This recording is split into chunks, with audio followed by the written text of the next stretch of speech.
आप जो मेरे पीछे 650 करोड़ रुपए की लागत से बनने वाले बाईपास सड़क देख रहे हैं, यह सड़क सीधा आ रहा है और यह सड़क यहां हाईवे से मिलना था।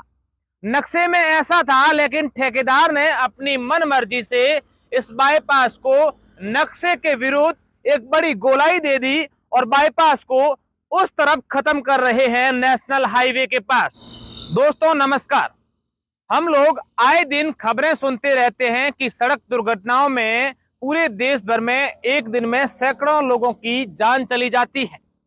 हालांकि सड़क दुर्घटनाओं में मौत का कारण लापरवाही भी होता है, लेकिन कई जगह पर सड़कें इस प्रकार से बनी हुई हैं कि वही हादसों का कारण बन जाती है। ऐसा मैं इसलिए कह रहा हूं कि कई जगह पर तकनीकी रूप से सड़कों का निर्माण इस प्रकार से करवाया जाता है, ठेकेदार द्वारा अपनी मनमर्जी की जाती है, जिसके कारण उन सड़कों पर आए दिन सड़क हादसे होते हैं। या तो उन सड़कों की गोलाई इस प्रकार से ली जाती है जहां ज्यादा हादसे होते हैं, या फिर उस सड़क के निर्माण के समय तकनीकी रूप से इस प्रकार से बनावट होती है कि हादसे ही हादसे होते हैं। ऐसे में आप हमारे जितने भी दर्शक हैं, तमाम उन दर्शकों को ये खबर सुननी चाहिए और सुनने के साथ साथ इस खबर को इतना शेयर कर देना चाहिए कि ये देश के सड़क एवं परिवहन मंत्री नितिन गडकरी सहित देश के प्रधानमंत्री और मुख्यमंत्री अशोक गहलोत तक ये खबर भी पहुंचनी चाहिए। दरअसल पश्चिमी राजस्थान, जो भारत और पाकिस्तान की सीमा पर सटा हुआ बाड़मेर जिला है, बाड़मेर शहर के बाईपास एक इन दिनों सड़क का निर्माण करवाया जा रहा है, जो आपकी मोबाइल की स्क्रीन पर आपको तस्वीरें भी नजर आ रही है। दरअसल करीब 650 करोड़ रुपए की 21 किलोमीटर तक के इस बाईपास सड़क का निर्माण कार्य कुछ महीने पहले ही शुरू हुआ है, लेकिन इस सड़क का जब हमने पूरा पता लगाने की कोशिश की तो इस सड़क में इतनी बड़ी एक गलती सामने आई है। अगर इस गलती का समय रहते सुधार नहीं हुआ तो ये जब सड़क बनकर तैयार हो जाएगी तो निश्चित रूप से इसी जगह पर कई प्रकार के हादसे होने तय हैं। जी हाँ, मैं ठीक कह रहा हूं और ऐसा इसलिए कह रहा हूं कि जो आपके पीछे आप लोगों को मेरे पीछे सड़क का निर्माण होते हुए एक सड़क नजर आ रही है बाईपास। दरअसल ये सड़क, मेरे सहयोगी कैमरामैन से कहूंगा कि इस सड़क को जहां खत्म होनी थी वो जगह दिखाएं। इस वक्त मैं जहां खड़ा हूं ये सड़क सीधी वहां से आकर के यहाँ हाईवे पर टच होनी थी, यानी कि ये सड़क स्ट्रेट थी। इस सड़क हाईवे जब मिल रही थी तो यहाँ पर किसी प्रकार की कोई गोलाई नहीं थी, लेकिन ठेकेदार ने अपनी मन मर्जी से इस सड़क को बाईपास से मिलाने से पहले यहाँ पर एक इतनी बड़ी गोलाई दे दी जो हादसों का कारण आने वाले दिनों में बनेगी। इसके अलावा भी इस बाईपास के सड़क के निर्माण में कई प्रकार की गलतियां हैं, वो मैं आपको एक एक करके दिखाऊंगा, लेकिन उससे पहले मैं आप लोगों को इस हाईवा जो बाईपास बन रहा है हाईवे के लिए, दरअसल ऐसा होगा कि बाड़मेर से जुड़ने वाले जालोर, जैसलमेर, जोधपुर और गुजरात की तरफ आने जाने वाली समस्त गाड़ियां अब इस बाईपास से गुजरेगी और बाड़मेर शहर में वो वाहन नहीं जाएगी। अब मैं आप लोगों को एक एक करके इस बाईपास के बारे में पूरी की पूरी जानकारी दूंगा और जानकारी देने के साथ ही आप लोगों को ये बताऊंगा कि किस प्रकार से इस बाईपास का निर्माण किया जा रहा है।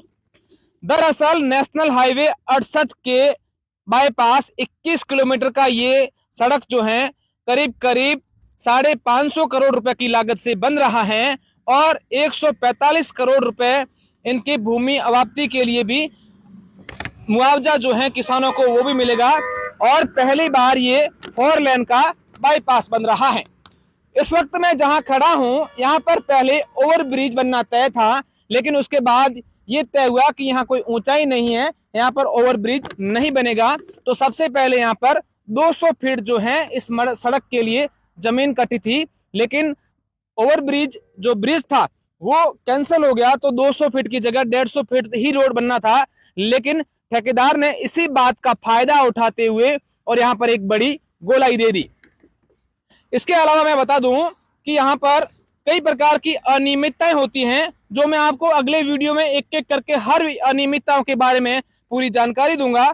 उसमें ये होगा कि यहाँ पर जो बड़ी आपको देख रहे हैं कि भारी मात्रा में यहाँ पर बाईपास जो बन रहा है, यहाँ पर एक मिट्टी जो है बालू मिट्टी डाली गई है और इसकी खनन के लिए माइनिंग विभाग से परमिशन लेनी होती है। तो हम वो भी देखेंगे कि इनकी परमिशन ली है या फिर बिना परमिशन के ही बड़े बड़े दोहरे काट दिए हैं। वो दोहरे भी मैं आपको अगले वीडियो में दिखाऊंगा, जहां पर इन्होंने इतनी भारी मात्रा में इस मिट्टी की खुदाई की और क्या माइनिंग विभाग की परमिशन ली है या नहीं ली है।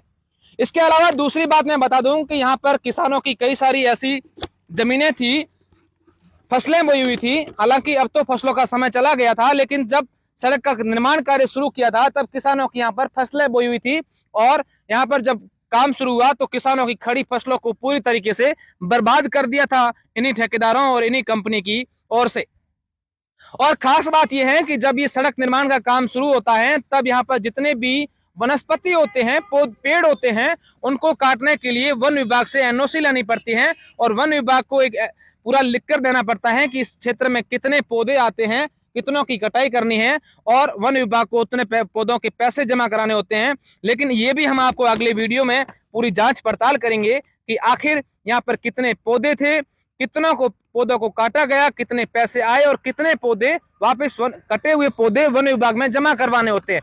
लेकिन इन्होंने जमा करवाए नहीं। यहाँ जो बन रहा है ये सड़क, इसके नीचे ही पौधों को दफना दिया। ये भी अपने आप में एक बड़ी गोलाई है। ये पूरी एक बात है। अब मैं आपको बता दूं कि यहाँ पर जो सड़क मार्ग बन रहा है तो महाबार रोड से सांचल पोर्ट होटल आने वाली एक सड़क मार्ग है। उस सड़क मार्ग को भी यहाँ पर मशीनरी चलने वाले जो बड़े वाहन चलते हैं उन्होंने पूरी तरीके से क्षतिग्रस्त कर दिया है। वो भी मैं वीडियो आपको अगले खबर में दिखाऊंगा। लेकिन ये पहले आज मैं आपको सिर्फ इस हाईवे की ये गोलाई के बारे में जानकारी दे रहा हूं कि किस प्रकार से यहाँ पर सड़क मार्ग के बीच एक बड़ी गोलाई देकर हादसों को न्योता दिया जा रहा है। अब आप देखेंगे कि किस प्रकार से ये जो पूरा का पूरा बाईपास बन रहा है। इस बाईपास जो पीछे की तरफ आपको हाईवे नजर आ रहा है, ये हाईवे से बाईपास जो है उस तरफ आपको देखिए ये बबूल की झाड़ी और एक बाइक नजर आ रही है। वहां पर ये बाईपास उस हाईवे से टच होना था, लेकिन ठेकेदार की मनमर्जी से इस बाईपास को एक इतनी बड़ी गोलाई दे दी। जो आप देखिए कैमरे से मैं आपको दिखाना चाहूंगा कि कितनी बड़ी ये गोलाई यहाँ बाईपास पर दे दी है। जो आने वाले जो और बड़ी बात यह है कि ये गोलाई हाईवे से टच होने से ठीक पहले है, तो निश्चित रूप से आने वाले दिनों में यहाँ पर हादसे होंगे। तो तमाम हमारे दर्शक इस वीडियो को शेयर जरूर कर दीजिएगा।